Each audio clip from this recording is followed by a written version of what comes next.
Good morning, everyone, and welcome back to the Explicit Measures podcast with Tommy and Mike. Good morning. Oh yeah, good morning. It's Thursday this week. We've clipped on through this week. It's going fast. We're already into June. Zooming through here. It feels like this year has already gone by so fast. My family and I were talking. We're just like, wow, it's already halfway through the year. We've already made it to the halfway month. So. I really don't believe that at all. I'm kind of worried about that actually. So, but you know what? We'll keep on keeping on. The days are long and the years are short. I don't know how they say the phrase, but all right, let's talk about our main topic today. So our main topic for today is going to be around building AI, or building for AI, my apologies, or building for your reporting. What does this look like? As you can tell, Microsoft is putting Copilot all over the place, over Fabric, over Microsoft applications, over Office documents. And I heard some interesting analogies recently. I watch a lot of YouTube. They made the analogy of AI as in the horse and the carriage stage. And so apparently when they made engines or cars, they had replaced horses with motors or steam engines or something, right? In the early days, they just kind of took off the horse and they just replaced it with an engine, right? So it's something gas powered. And yeah, it worked, but like it wasn't very optimized yet. It didn't get very efficient. So it took a couple of years to like refine the design and start removing the idea of like the horse and replacing it with the engine. So it was like a very early design, wasn't fully functional, needs a couple of years to mature and really come into its own. And it feels like that's where we are with AI right now. It's like this really awkward stage. We're in like the early teenager stage of AI. It's awkward. It doesn't quite do exactly what you want. You're not quite sure how to. It's kind of growing faster than we thought it would. Kind of thing. It's growing fast. Like you're growing up quick. Balance. You grew 3 inches this year, but you're in that awkward phase right now. So we'll talk more about that in a little bit, and especially how this is going to interact with your report side of things. All right. With that being said, I do have we're going to call it a beat from the street, something that I experienced here recently that I would like to share with everyone with one of my experiences. Tommy, let me ask you a question. When you are building inside Fabric, how often are you renaming your Lakehouse? Do you ever rename your Lakehouse? Well, actually, from one of our naming conventions, I have a pretty good setup for all the process, but the name of the Lakehouse? Yep, the name of the Lakehouse. I'm pretty good with the names I have there, at least. I'm dealing more with changing like notebook names, like because the idea changes, but Lakehouses, I'm pretty straightforward with what it's going to be. So, but not necessarily like the creation of the lake house with a name, but like, did you change the name of a lake? Like a lake house had a name initially, and then you renamed it to something else. Like, that's because have you done that before? I did too many things, and I wasn't sure which one my initial model was pointing to. So, believe it or not, I feel like naming the lake house is quite difficult. Like, what do you really name it? Like, do you just call it data warehouse? Data catalog, like all these, there's a lot of buzzwords. Anyways, all this to say, I don't know what I did, but I experienced the weirdest error I've seen in the lake houses.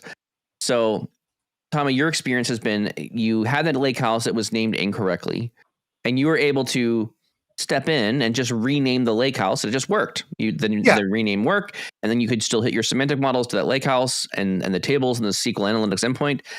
For whatever reason, whatever name I gave my Lakehouse, I totally just killed the SQL Analytics endpoint. It would not work. I could look at the tables in the Lakehouse, but if I went to the SQL server, it said SQL server could not authenticate back to the Lakehouse. And this was only a name change I did. So I just removed it was, my Lakehouse 01. I just deleted the 01 at the end of it, and it just freaked out. It could not connect to anything. And I was like, what the heck? What's going on?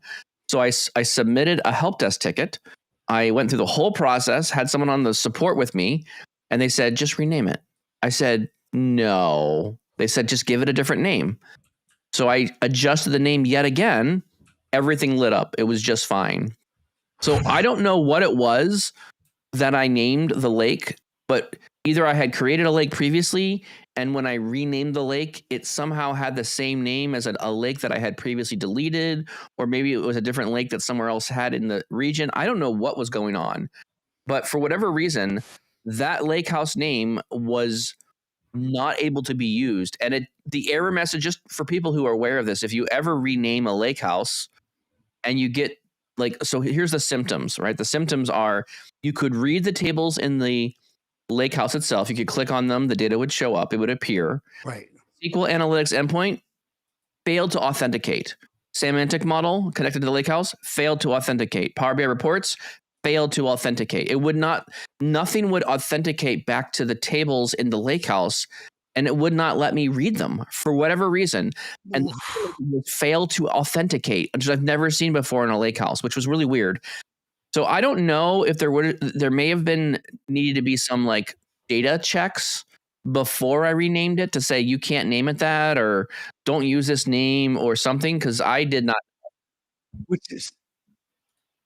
Which is really strange too, because I've dealt with this with a lot of semantic models too, and you would think that there's the idea of that is what is actually in a sense talking to each other, and surprisingly Correct. not. So I had the same instance with the semantic model.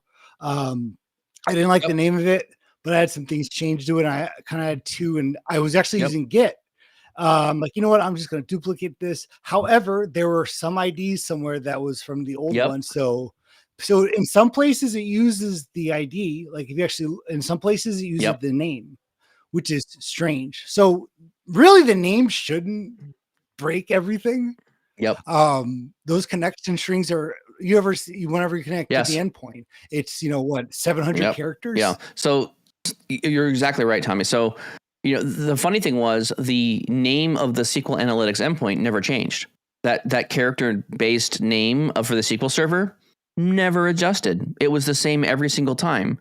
Just the fact that the Lakehouse name changed, something broke all the authentication and it was totally messed up. So one, just be cautious. So my beat from the street here is just be cautious around that.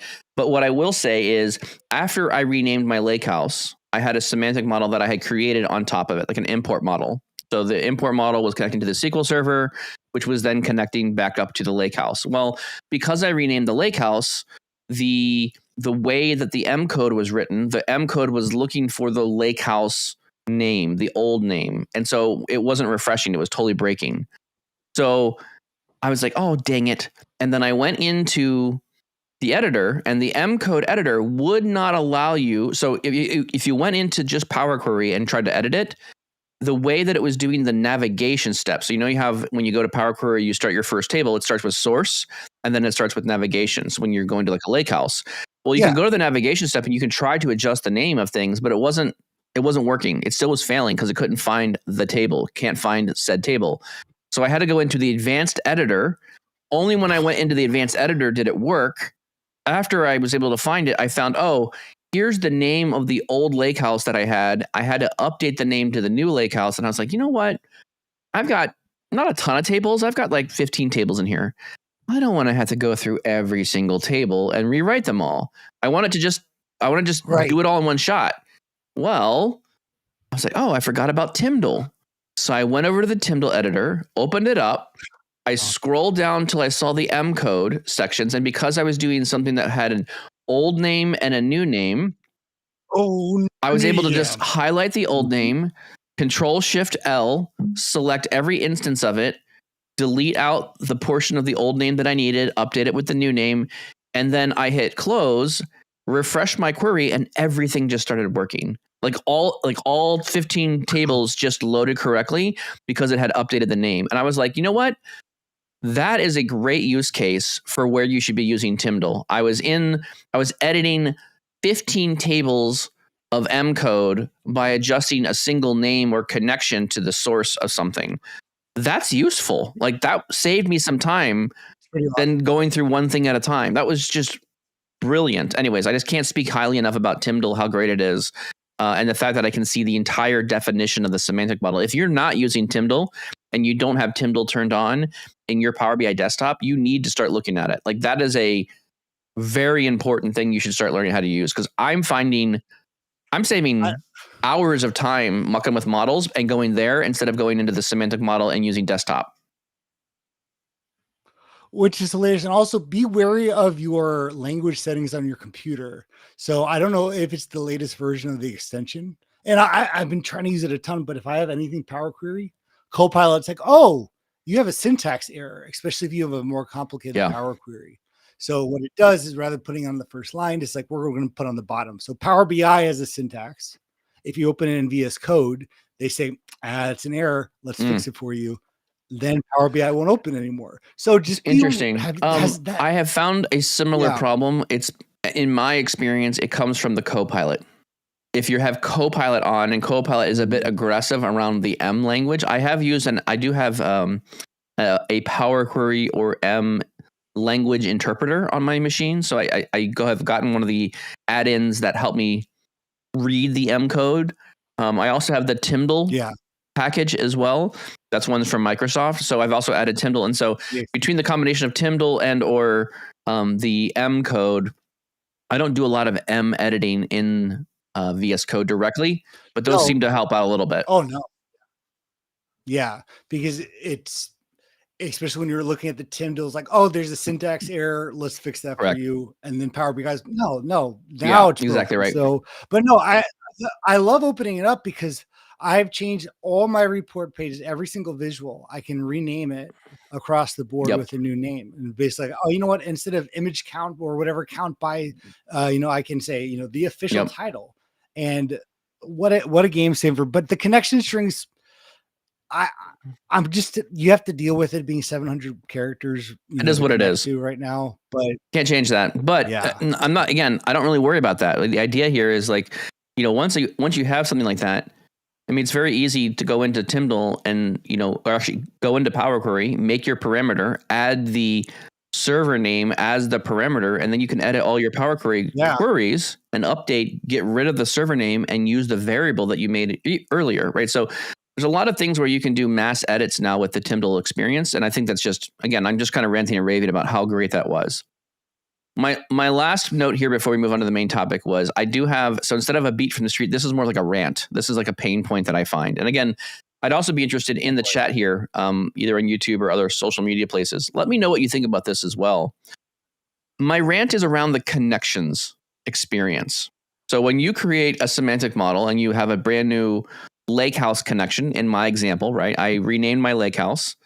I had a new connection string because the name of the Lakehouse was different, which means I had to go update the M code, which means since the M code was now different for connection strings, Power BI thought, oh, I don't have access. I need to go re-authenticate. Fine, no big deal. But boy, digging around and I have the report here in desktop and I authenticate it and I publish it. I just feel like in the service, something's missing. Like you have to dig, like, for example, I published my report. I updated the report. I took the old report out. I just overwrote the old report. Fine. No big deal, right? Yeah, sure. It wouldn't refresh. And I hit refresh. It wouldn't go. I'm like, what's going on here? So when I opened the report in the service, there should be some sort of prompt like, hey, this thing's not authenticated correctly. We can't authenticate you or something. It should take me right to like here's the connection, re-authenticate and just work. Yeah. But it doesn't. It takes you to this, like you have to go into the settings of the semantic model. You have to click, data connections. I can't remember what it was, data gateway or something like that. Then in a drop-down menu, you have to pick something else, create new connection. Another whole dialog window pops up and you have to name the connection and do all these things and like make it all appropriate. And then you have to hit save. Then you have to hit authenticate. And then you refresh the model again and it still fails. And you're like, what the heck? No, you have to go back to the settings, pick the new connection in the drop-down menu, and then it works. Like, dude, there's so many more clicks now than what's happening now than what it used to be for connections or using connections on semantic models. It's just clunky. So it's just a rant. I don't know I don't even know if I could fix it. Like I don't even know if I know the right way of solving this problem. But for whatever reason, this whole connections experience is just awkward now. They're fixing other things, but what the result of this is just a very poor high click experience, and I don't like it. Honestly, I mean, it's not just the connection strings that I feel your pain on. It's on a lot of times doing the lineage. It's hard, especially when you have a lot of different items. It's like, okay, you got to know the name of everything, the column. It's hard to navigate because we're just dealing with so much stuff and dealing with some of those settings.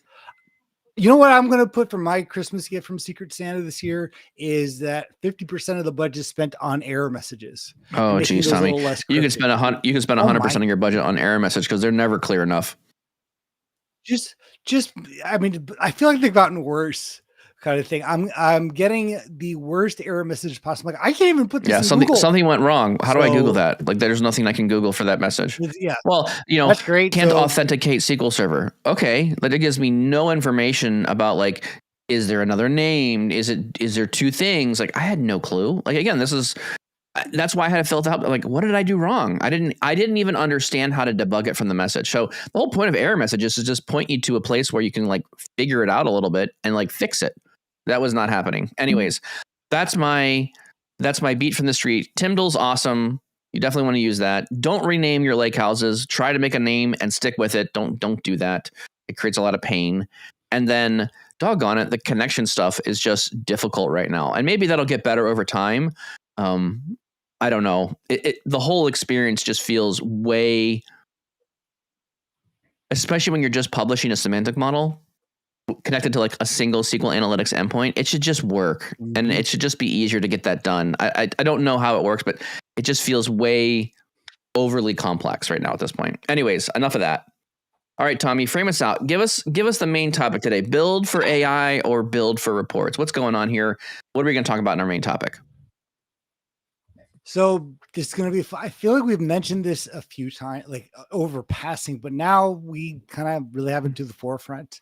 At Microsoft Build, one of the more major announcements was this idea where you can prepare your data for Copilot, or you can really prep your data for AI, is the marketing tagline that we're going with.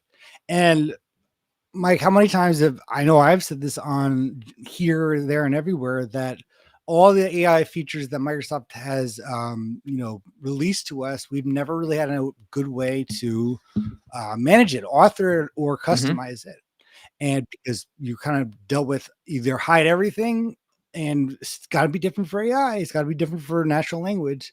So there are always this rib. Well, prep your day with AI. We actually have 3 tools that have Mm-hmm. come out now around a semantic model, and they're calling it authoring AI instructions and AI data schema, which is all going to be Power BI desktop. Interesting, they did desktop. I know our Mm-hmm. conversations about Surface and web, but the idea is this: that we can actually allow model authors to define a dedicated, really just right now, just choosing the columns and the tables, what Copilot Mm-hmm. should look at. I asked for that since automated insights, just something like that. Right now, we have the ability just to select things. There is this idea we're going to add to the model itself AI instructions, where you can, it's really just a custom instructions, your system instructions, helping Copilot generate responses that are more aligned with what people Mm-hmm. want to find. And then the last feature tool that is actually available is called verified answers, where you can actually choose a visual in any Power BI report, and you simply say what some of the answers should be when people are looking at that particular visual. Those will then go into the Power BI desktop, and then you can vet them, but anyone can ask those.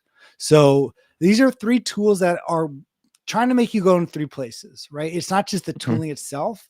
It's for Copilot, data agents, and even Copilot standalone. So when I'm on Office 365 and I'm just at my home screen or on Outlook, I can say, "Hey, how's that report doing?" It will. We should be able to feed it. So all that being said, that's all the features. What's the impact here? Because Mike, I have been asking for something like this forever, but you mentioned this on our early, maybe last week or 2 weeks ago. This idea of the semantic model being gold, but we build models right now for some tabular modeling analysis. That's how the tabular model works. It works with the dim in relation or fact in relation tables.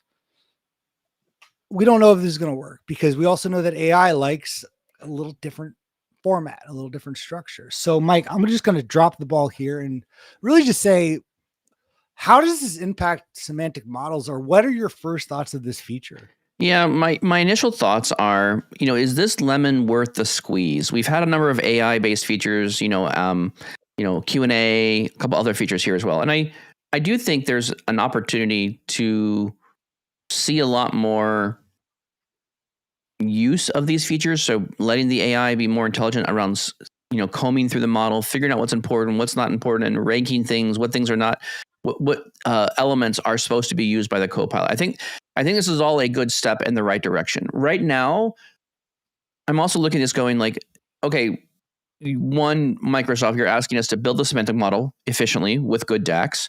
You're asking us to build good looking reports that are actionable and easy to build and useful for people. And now you're also asking us to do a whole bunch of extra metadata adding to the semantic model so the AI can use it. So when I step back at this, I go, where should I invest my time?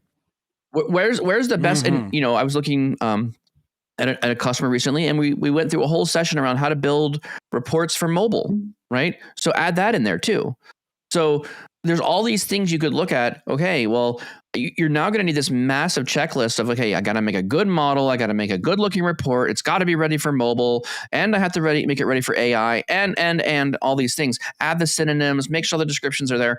There's a lot of burden now on the creation of the semantic model. And so as I'm looking at this, I'm going, where is the best place for me to put my time to make sure that the users can utilize this in a fair and easy to use way, right? So all this to say is every organization is going to be different. Some organizations are going to say, yes, our leadership is on board. We're going to use Copilot. Let's go, baby. Let's turn it on. Let's get people running Copilot. Other organizations are super scared of Copilots and things, and they're all, no, don't use it. Every time you give them some sort of AI or agent thing, they're like, that's too much. I can't understand that. I don't know how it knows how to do everything, right?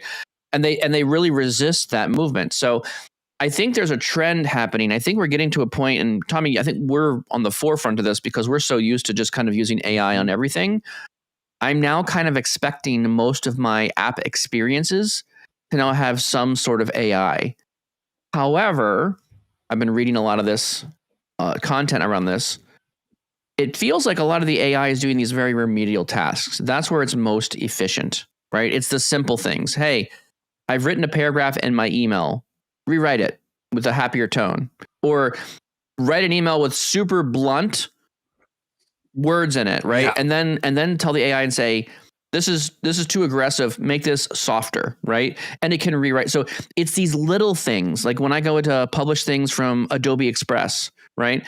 Here's a 150 character box. I have a limitation of things I can write. Okay, I type out what I think I want to write for my post, my article, and yeah, the AI says, no, here's a better way of writing it, right? So it's these little nitpicky things, the things that just took me a lot of time. It's removing some effort from me away from those those pieces. And the reason I'm saying this is my observation on this one is I'm now stepping back and going, oh man, these new tools, they don't have that. I have to really think about what I'm going to write. I have to really think about what my phrase is going to be here. And I'm not able to lean on the AI to just make it better. And so I think that's where we're at right now. I think we're at this stage, again, I was bringing up earlier about the horse and the carriage example, AI as the horse and carriage experience. Yeah, that seems right to me. Like that seems to jive. Like we're in this very early stage. We've been driving around on horses and carriages for a number of years. We just landed AI. We're going to introduce the steam engine or an engine to a car, right? Well, right now you're just building everything to be like the engine is the horse. You just literally swapped them out. We haven't actually figured out we haven't figured out how to put the engine in the front, build all the sheet metal around it. We haven't figured out how to make the engine reliable and start it with a battery. We have to crank it right now. Like there's a lot of these manual things that we're doing to kind of make the AI fit. It's definitely proving useful. I can go farther and faster with the AI like I can in the car, but it's not a comfortable ride yet. You know what I mean? It's not fully integrated. I'll pause there. I've said a lot of things, a lot of ideas. Go ahead, Tommy. What are your thoughts? I mean, you're already expanding the idea here and understanding that this is more than just figuring out the tool, right? Because to your Hmm. point, Mike, it's a lot about organizations and where they're comfortable with and how much they're actually going to let go. And then also, I forgot about our own time to Yes. do stuff. Where's the best time? I've been looking at this whole thing about the first. It's the idea that's got to work, and I think that's where I'm starting here because we we have this like beautiful every semantic model that we create is a glossary of what should be the facts about the Hmm. company. If you wanted any better data to tell you what's going on in the company with the metrics that we've created, uh, really it's supposed to be in a sense the code book, the guidebook, the blueprint that your company follows, and it has all these truths in it. So to me, that makes it a great candidate where a lot of times AI is usually going to be fed raw information and input output, but that's also kind of what AI does. Hmm. But so this idea to me is, oh, we already have this structured data that we've already put so much time in, and we have everything refined. And now we can allow Copilot to actually kind of iterate. And I can kind of Yeah. customize this because that's the first time for me where it's like, okay, I can actually see some Hmm. potential here. Um, all that being said, Mike, there's right now the three tools that are like available. I don't know if they're going to be enough for this to be worth it. And the reason I say this is you're dealing with someone else's data, you're dealing with the company's data. So unlike you created your own Yep. chatbot, and put it Sure. on GitHub where people are like, yeah, it's fine. It's Hmm. actually pretty cool. Well, you can't get this wrong. Or it just can't give weird answers. It has to be impactful every Yes. time, or there's no use doing it. It can't be anywhere Yes. in the middle. It either to me, it honestly better spit out, go jump in a lake or give you exactly what someone's intending Hmm. it to do. Anything else in the middle of lukewarm to me, like no one's I know how people are. I know how I know how people who are adverse to Hmm. technology are. They're gonna say, I don't know, show me what are top sales this week, and it spits out 18 other things. Well, then all of that's for naught. So, anyways, all that being said, to me, it's even before we release this and when we go out to the Hmm. world with this, the tooling itself to me has to have the features and the scale for me to make it worthwhile to spend my time to actually release it to the company. But to me, I'm so frustrated because would you agree that the semantic model itself, I mean, that's it's a background of all the truths of your company. Um, my problem here with I think your statement there a little bit is, the information is in the data, and it takes some effort to extract from this large pile of tables and relationships. Like that's the information that's inside your company. Someone or something or ChatGPT or something has to go through that and say, okay, how do I decompress this large pile of information? What is important in this information? Right. And that's harder to kind of get to. You can do a lot of like statistics, you can throw a lot of numbers at things.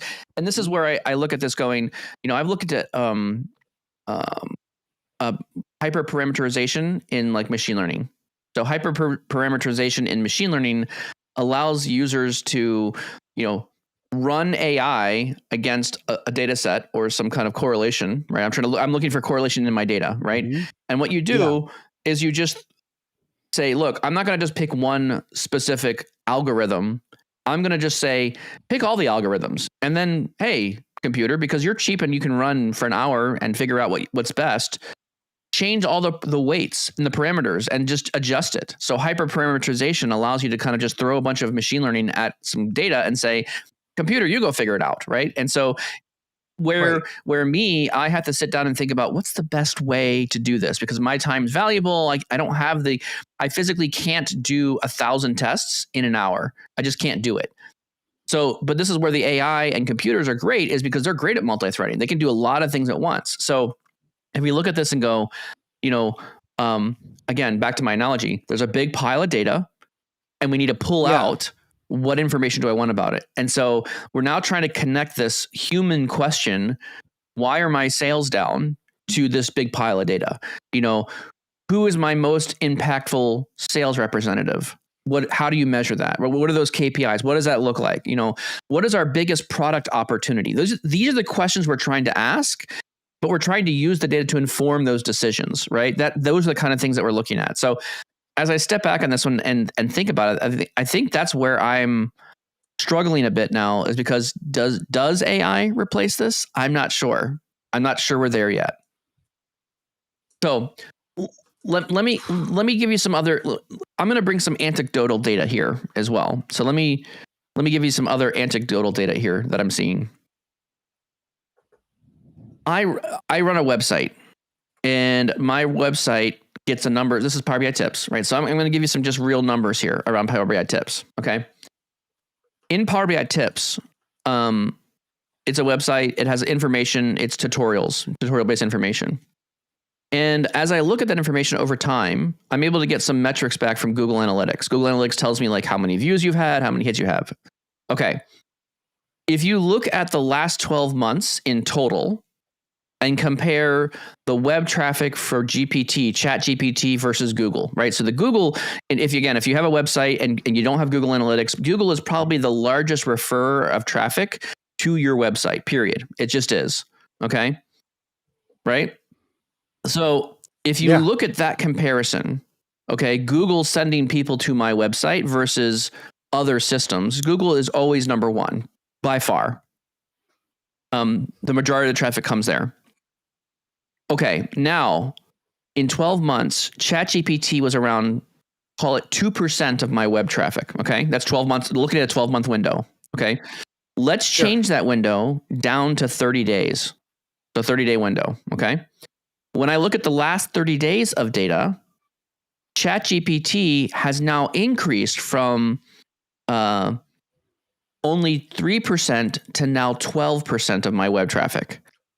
So, whoa, huge move. So ChatGPT has learned, go to that website, search it for information, return the results in a ChatGPT method. So what does this tell me?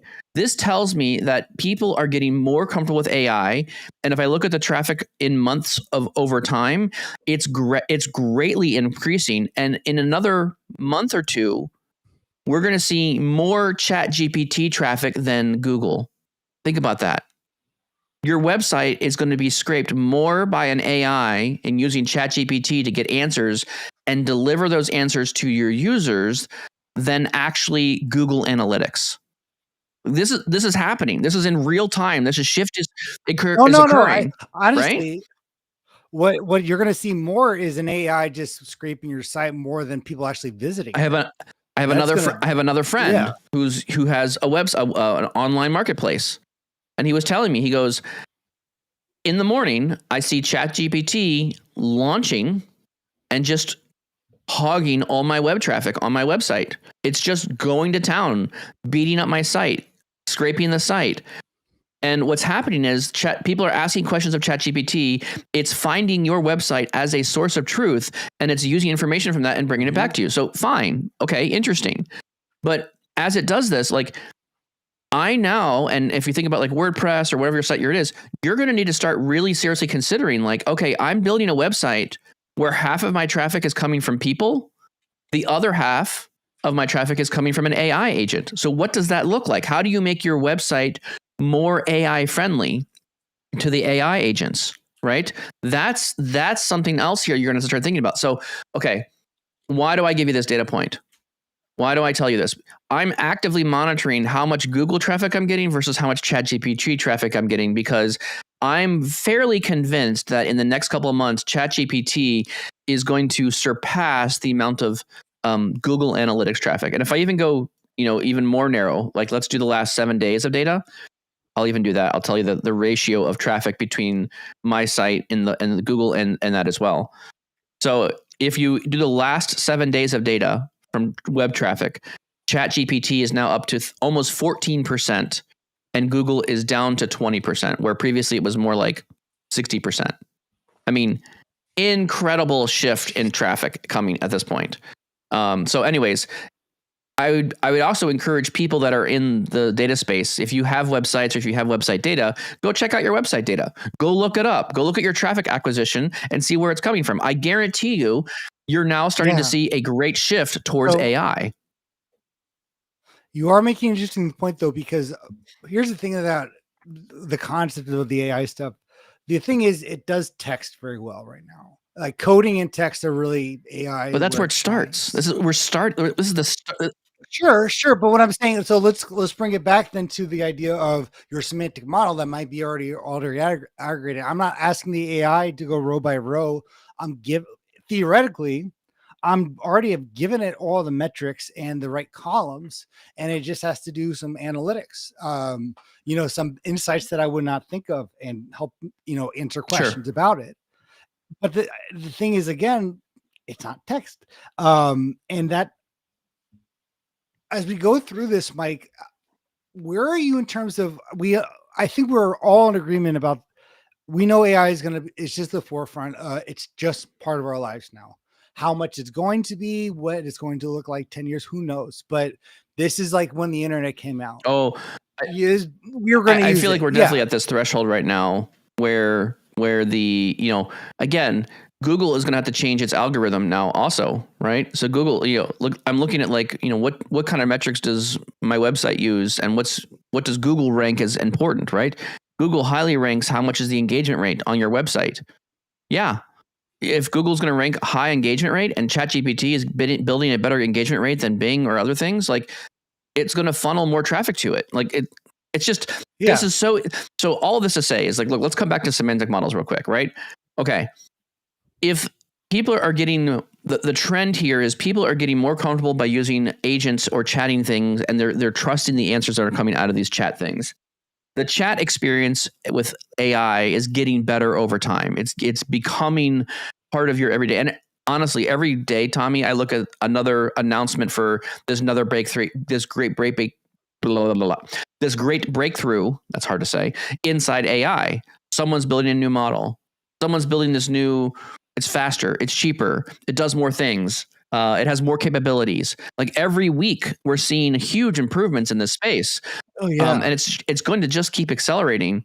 So I think we're going to have to design for it. But again, I don't want to spend, me personally, I don't want to spend a ton of time building all of the AI level things. Like I should review it. I need an AI to produce the AI, right? Give me a bunch of recommendations across this thing. Give me all the descriptions you think, right? I should be able to pre-prompt this and say, like kind of what they're doing here is, tell us what is important, pick which columns are important, pick which tables are important, what should the AI focus on? Those are the kind of things I think that we need to be able to use. And hopefully, as we work with this, train for AI experience, we can see inventory of what questions are being asked of my semantic model. And I think actually that's more of the useful part, right?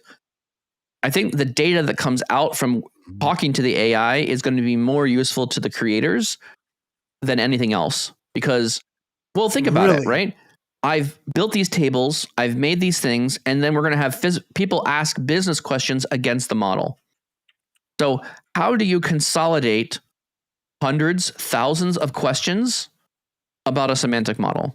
How do you distill them down into what topics or information that is there, right?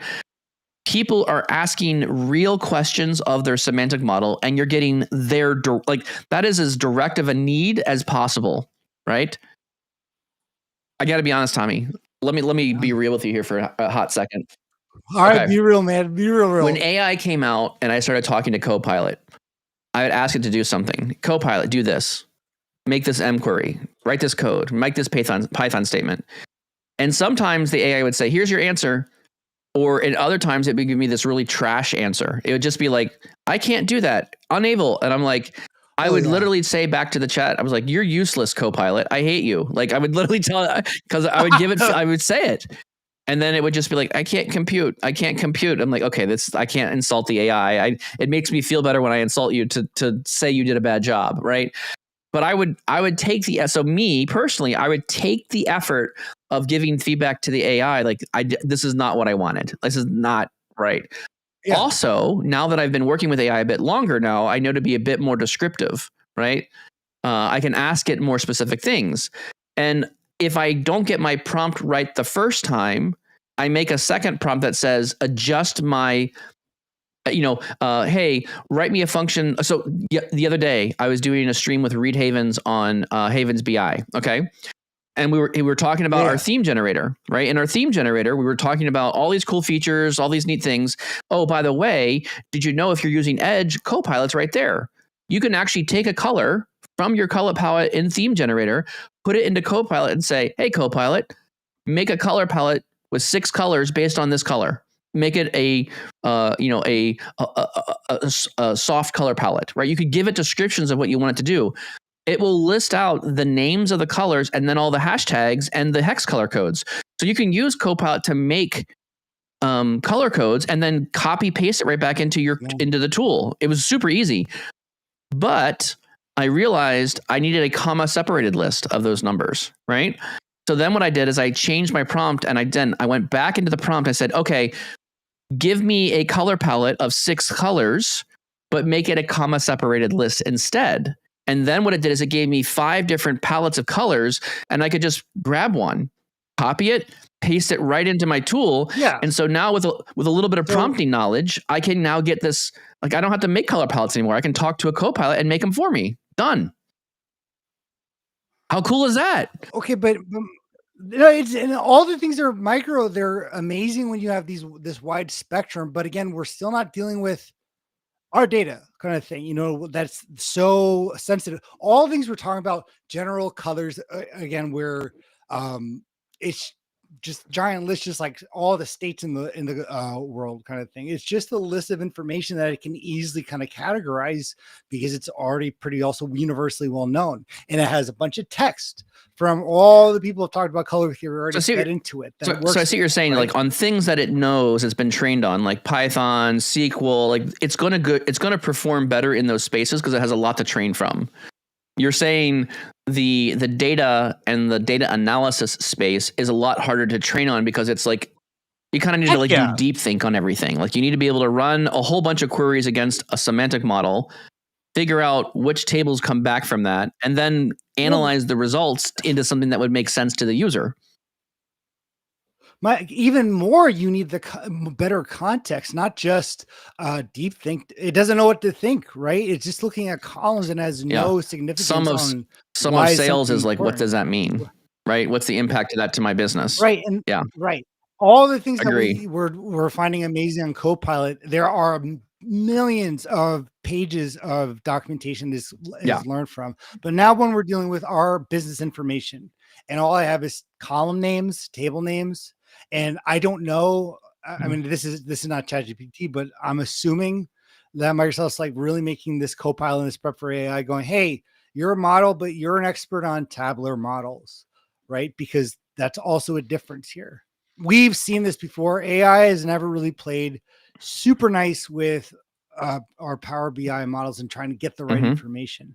Do you remember, and I'll bring it back because sometimes just bears worth repeating. You remember Automated Insights, still available in Power BI. Still don't use it to this day. Sure. But did you ever use it? I mean, I tried it. It doesn't take too many. I'm going to give you a little bit of grace on the first couple times I try something. Especially if I'm going to demo something, I'll at least show people the feature exists. But honestly, after 3 or 4 tries of it, and it doesn't wow me, it doesn't save me time, it doesn't save me clicks, it doesn't do things, I'm not going to do it anymore. Like, I'm done, dude. You've had your try. So, I think a lot of these things, Microsoft's just trying to push out Copilot to like make it be part of the product, but they're not saying, what's the wow factor? Is there anything here that's wowing me in this space? And if it's not, I'm not going to use it again. I'm sorry. You get a couple tries and you're done. I'm not going to revisit it for 6 months. You got to wait now. And the biggest problem with those insights, which I love how easy it was to get to, for anyone who doesn't know what I'm talking about, if you're viewing any report and you click right next to the ellipses, the first option is get insights, and it will give you anomalies, trends, or KPIs. Problem is, we can't do anything like from the author point of view. We've never had the ability to say, you know what, I really want you to wait and provide more consideration to these columns or these measures. It just, whatever the visual showed, that's what it did. The thing is, we have custom instructions right now. And so here are the things that I can do. And I feel like this is still a bit limited. I can choose what columns for AI which is show up, which before already a major improvement. Yeah. Because before, if I didn't want something, I had to hide it globally from the report. I may want things. So again, it was, you got to pick or choose your battle. So that's one.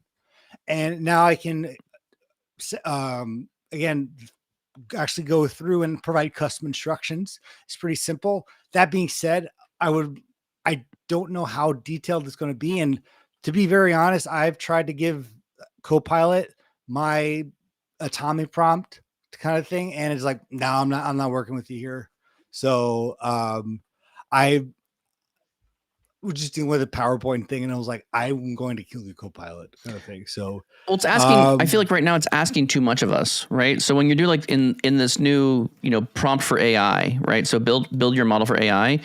You have to go down to like the visual level. Like, so again, I'm looking at this going like, where's my time best spent here, right? If I had to go down to every single visual and say, what kind of questions would I ask about that visual? Now, in certified data sets, things that are going to a big audience with lots of people, this makes sense.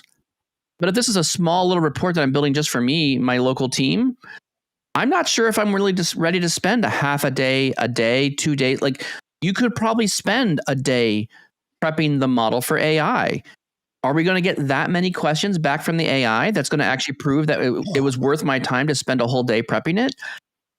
In some situations, yes. In some situations, no. So I'm not gonna just say, yeah, do it on everything because it's amazing.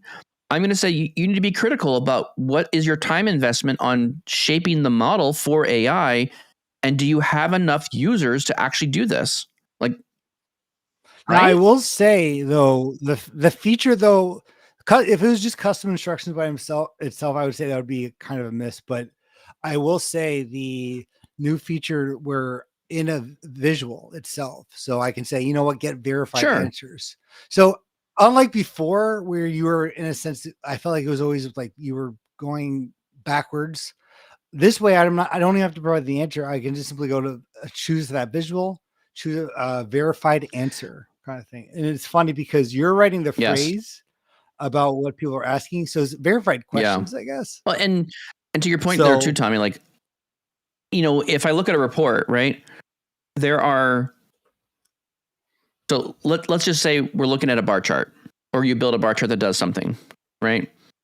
Inside that bar chart, you should be adding some sort of information about the bar chart. Now, again, this is something I do think is relevant in a more, like, if you're expecting to share a report with a large audience of people, right? I'm building it.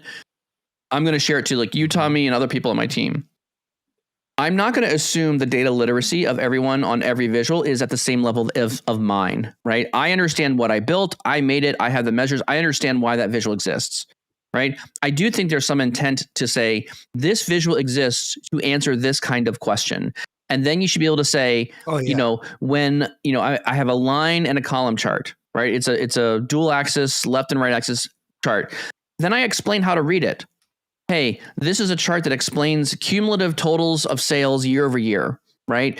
What we're looking for on this chart is we're looking to see that this year has the same, if not higher sales than last year. That's denoted by this color bar and this color bar. Like, you're almost like you're almost saying like, okay, to the users of that report, I'm going to describe how this visual should be interpreted. Okay, that's something I'm doing right now in instructions, right? I'll write that out and put some instructions with the visual, with the information button. And that way, when people hover over it, they can say, oh, this visual is doing this. That is so tedious. But this is my point though. I don't want AI to give me the answers. I want AI to tell me that. Like, so make it easier for me. So here's my thing.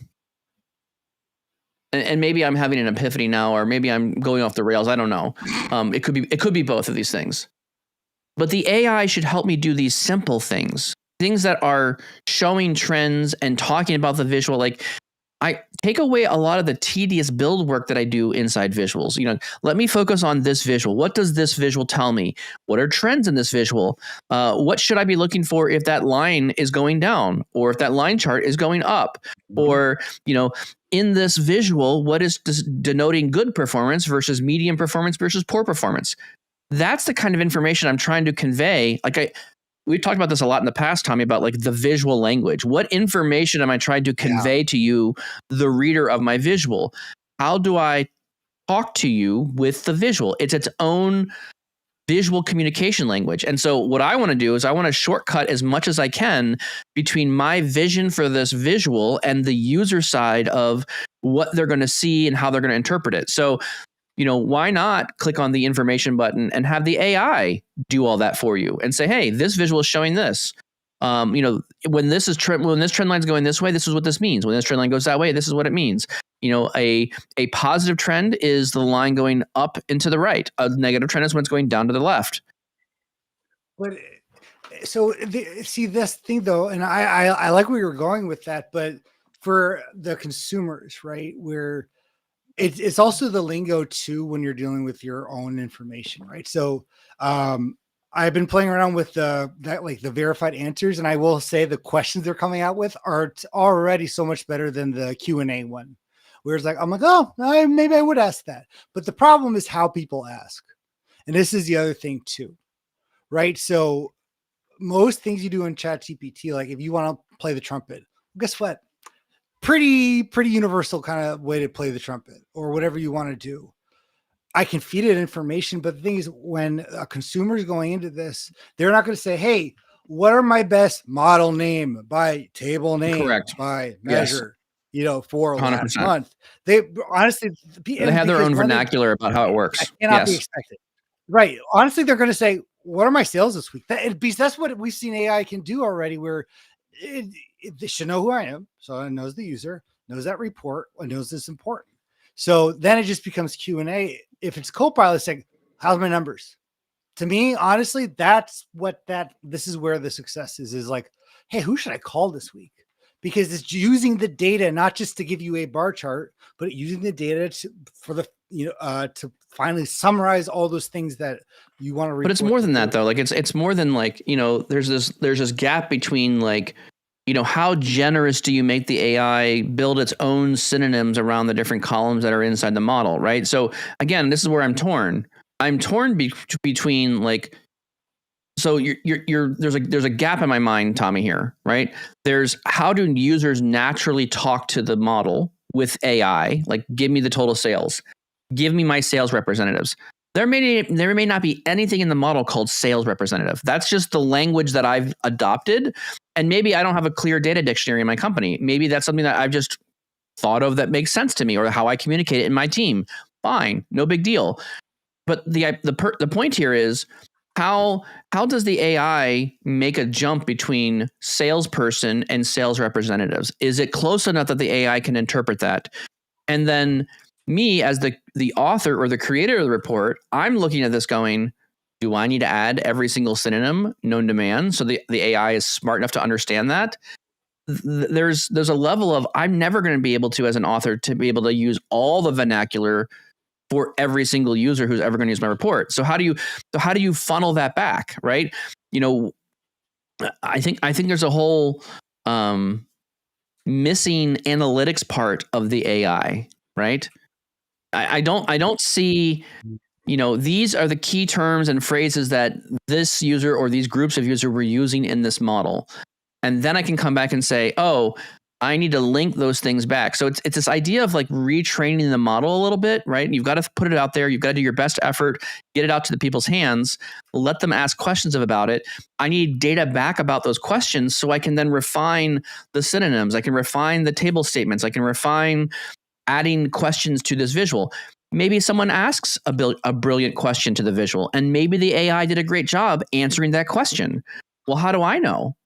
How do I know that happened? How do I tell the AI that was a good thing that you did there? And yes, that is a verified question. How do I promote questions back from the audience and say, these verified questions make sense for this visual?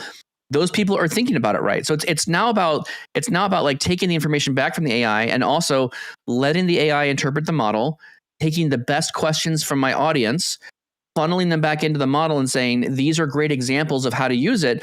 Because then everyone else who uses the model has now a better library of examples around things you should be using in the model. So Yeah. it's And I think that's it's a that's a feedback loop. huge It's a part of it. whole loop of what's going on here. And so I think from where do we go from here? We're already, oh my gosh, near the end of time, the time here. So I'm going to say my semi-closing thought here. I think what we're seeing here with this tooling is incredibly promising. Um, that being said, I think honestly, I don't know anything, but I have a feeling we're just going to see eventually Fabric. It's going to have your data engineering, data science, and then there's going to be a one guy for AI next to them too, because I think it can't just be a limited set of tools. Especially that with all of the research and all the knowledge we have now on what it takes to make AI work. So this is promising, but I still think it's still pretty limited before I'm going to say, you know what, this is probably going to give me a valid answer. And the other thing too is until you let it go to the wild, right, where you say, hey, everyone has this, start asking questions. To your point, I'm not sure how people are going to ask. And so if I'm the one answering all the questions, that's what goes into what we talk about from an adoption point of view. But regardless, we are on the way for us as the people who, I don't want to say own the data, but hold the data, clearly next to our heart, to have better tooling to actually allow AI to do the things that I think people expect it to do. Hey, what accounts are slow on, who should what are some of the accounts that are performing well? And just being able to add a real natural language kind of thing, not just, and that's where we're going. And I think we're getting closer and closer. I feel like what I hear you saying, Tommy, is you're looking for that business analyst. You want the AI to fill that business analyst role. There's people building the model, there's people asking questions of the data, and that business analyst person sits kind of in the middle and says, look, I'm going to interpret what you say at the business level, and then I'm going to go into the technical side and figure out from this data, this model, whatever, either build you visuals or work with the data to get you answers out. And I don't think we're there yet. I don't think AI can fully replace that data analyst at this time. I think we're getting closer. It's definitely getting better. I think just the very nature of having add AI instructions, huge. I think that's major improvement as to where we've been. I think also simplifying the data schema. We've been asking for this for years, Tommy. This is something we've been saying, like, look, we don't need every single column. We only want the measures. Any of the IDs or key columns, don't use them. They're not part of the model. Like, that's not interesting to us. So I think these two features alone really make the AI more effective because of those things. What I'm saying is probably next, or the next wave of things is, you need to really evaluate, does it make sense for you to spend the time to do all this work to make the AI work? Is this going to be an initiative driven by your leadership? What is the capability of your team? Do people in your organization, are they even interested in using ChatGPT? They may not be, and they may not be at this time. Is your organization very pro AI? Like, have you rolled out Copilot to the rest of your company? Is this something that's very common? So I think there's a lot of cultural pieces of your business that you need to consider when you're doing this. So yes, Power BI will support it. It'll be there for when you're ready to use it. But if your company is restricting, I've seen companies also, so another example here, I've worked with a company that they monitor all their web traffic that comes out of the company. All companies do this. This is very common.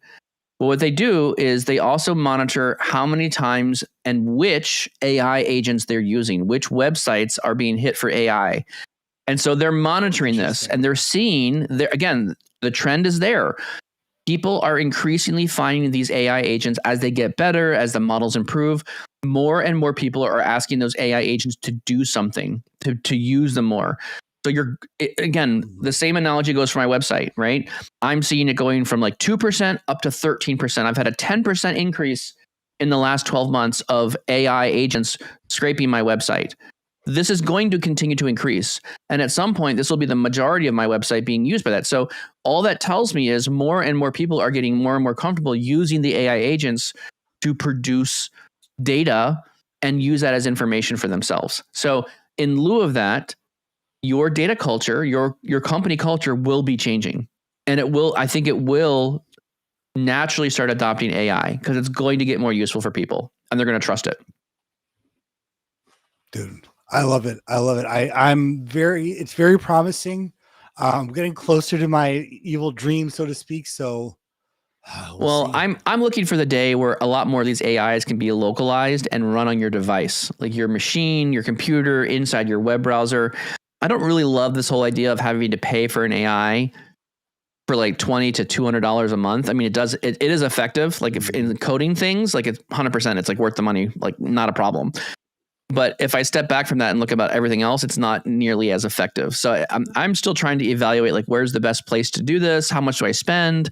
Do I spend $20 per user? Do I spend $100 per user? $200 per, like what's the right threshold of value that I get out of these agents that my team can use? So that's kind of where I'm evaluating right now, is like where's the best place. And right now, frankly, there's too many of them. I don't want to spend a $200 subscription on all the different AIs that are out there, OpenAI, Anthropic, Claude, Grok, whatever the things are out there. I don't want to spend $1,000 a month on a single user just to hit a couple prompts, right? I want a consolidated experience, right? I'd pay $200 if I could get all of them, right? If I could share it across prompts, across everything, but I don't think that's possible yet. So, anyways, all that being said, this is a great new world. I really like this new data prep for AI. I'm going to continue to play with it. I'm going to keep adjusting it. I really like the AI instructions. I think that's super, super sharp. Simplifying the data schema has been needed since day one. I really like that as well. So I think this has got some really good promise. What I'd like to see next is really some concerted effort around when you roll out these models with AI. I want to see the usage adoption. I need to see when I roll out this AI and this model, it's actually being used. I know what prompts are happening. I know what questions are being asked, and it's there. So all this to say, my final thoughts are, it's a great feature. Be careful where you apply your time to build this. Do it in the best use cases. And then my last thought here would be is we need a new way of, we need to think about how do we get the data out of the Copilot or the agents so we can understand what people are doing with our models and our reports. That's going to be, I think, it's going to be so valuable to have that out. All right. That being said, you have spent an egregious amount of time talking with us about AI, Power BI, and the prep for data AI feature inside Power BI Desktop. Hope you found this valuable. Hope this gave you some things to think about what you're thinking about using for this AI feature. And with that being said, we only ask one thing of you as a listener, just share it with somebody else. If you thought this conversation was valuable, if this helped you improve your thinking, we'd love for you to share this with somebody else and help them think about AI in the same way. So share it with somebody else who's also contemplating AI. Tommy, where else can you find the podcast? You can find us on Apple, Spotify, or wherever you get your podcast. Make sure to subscribe and leave a rating. It helps us out a ton. Do you have a question, idea, or a topic that you want us to talk about in a future episode? Well, guess what? You can do so by going to powerbi.tips/podcast. We have verified. We have a ton that we can't wait to dive into. So go to powerbi.tips/podcast, leave your name and a great question.